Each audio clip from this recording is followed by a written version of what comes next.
Donald Trump's tariffs on steel and aluminum have Ontario homebuilders raising serious concerns. For more on that, we're joined by CTV's Ricardo Veneza tonight. Ricardo. Yeah, Stephanie, U.S. tariffs on steel and aluminum will drive up the prices on those raw materials and, of course, everything they're used to produce stateside. But it also impacts Canadian industry through reduced business and investment. It also creates hesitancy, which doesn't help either. And if Canada matches those tariffs, that will drive up building costs on this side of the border. Now, the Ontario Homebuilders Association points to three key concerns that it has. Those are the recession risks that impact investment in housing and housing starts, the risk of increased construction costs, which impact affordability, and then the risk of Canada's currency falling further behind the greenback, making both of those concerns even worse. A local building leader says it's hard to see any silver lining when it comes to construction for housing in a trade war with the U.S.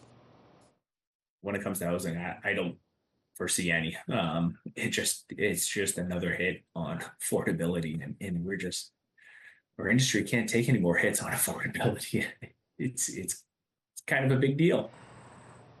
Brent Klundert says the tariff talk is leading to major hesitancy in the housing market on the construction side. He says developers who are able to front-load material purchases, they will, to ensure that projects remain financially viable. But those who can't may be looking at delaying or, worst-case scenario, even canceling projects depending on the length and severity of that tariff turmoil.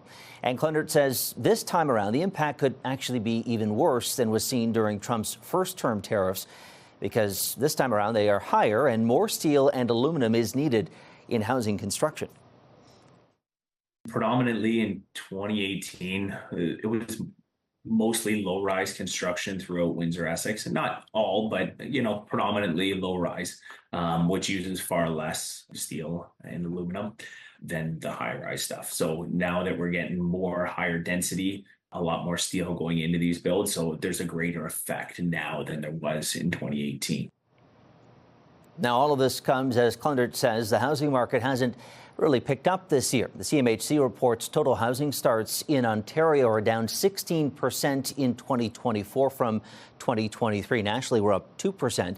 The Ontario Association says it will look to work with the province to minimize those impacts on the residential side of the construction industry. Steph. Okay, so unfortunate. Ricardo Veneza tonight. Thank you, Ricardo.